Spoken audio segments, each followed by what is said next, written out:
Assalamualaikum warahmatullahi wabarakatuh. Perkenalkan, saya Nova Al-Rohmah dengan NIM 2102020076, Prodi S1 Ilmu Keperawatan. Baiklah, saya di sini akan menjelaskan mekanisme kerja hormon steroid. Pertama, apa sih hormon steroid itu? Hormon steroid adalah molekul yang larut dalam lemak yang berasal dari kolesterol. Mereka diproduksi oleh organ dan kelenjar endokrin tertentu dan dilepaskan ke aliran darah untuk mencapai sel target. Hormon steroid ini termasuk hormon seks dan hormon kelenjar adrenal.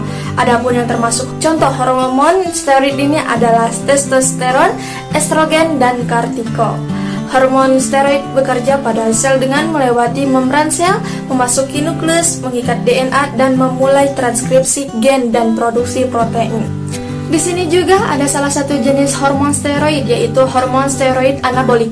Hormon steroid anabolik adalah molekul sintesis yang meniru aksi testosteron. Penggunaan ilegal dan penyalahgunaan hormon ini dapat menyebabkan sejumlah konsekuensi kesehatan yang negatif. Nah, sekarang kita masuk ke cara kerja hormon steroid. Ini gambarnya ya guys ya. Baiklah, hormon steroid menyebabkan perubahan dalam sel dengan terlebih dahulu melewati membran sel dari sel target. Hormon steroid ini tidak seperti hormon non-steroid. Karena apa? Karena dapat melakukan larut dalam lemak. Membran sel ini terdiri dari lapisan ganda fosfolipid yang mencegah molekul yang tidak larut dalam lemak berdifusi ke dalam sel.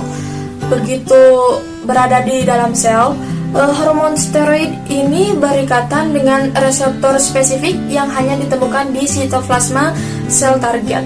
Hormon steroid yang terikat reseptor kemudian berjalan ke dalam nukleus dan mengikat ke reseptor spesifik lain pada kromatin. Setelah terikat pada kromatin, kompleks reseptor hormon steroid ini membutuhkan produksi molekul RNA spesifik yang disebut messenger RNA dalam kurung mRNA melalui proses yang disebut transkripsi. Molekul mRNA kemudian dimodifikasi dan diangkut ke sitoplasma. Kode molekul mRNA untuk produksi protein melalui proses yang disebut translasi. Protein ini dapat digunakan untuk membangun otot. Hormon steroid ini ada 3 jenis, yaitu yang pertama hormon kelenjar adrenal. Nah, hormon kelenjar adrenal ini ada 3 bagian, yaitu aldosteron, kortisol, dan juga hormon seks. Nah, yang kedua hormon gonad. Hormon gonad ini juga ada 3 bagian maksudnya, yaitu yang pertama testosteron, estrogen, progesteron. Dan yang terakhir, yang ketiga, yaitu hormon steroid anabolik. Nah, jenis yang ketiga ini sudah sedikit saya jelaskan tadi di awal. Oke teman-teman, penjelasan saya tentang mekanisme kerja hormon steroid sudah selesai. Saya Nova Al-Rohmah, pamit undur diri. Sekian dan terima kasih. Assalamualaikum warahmatullahi wabarakatuh. Dadah.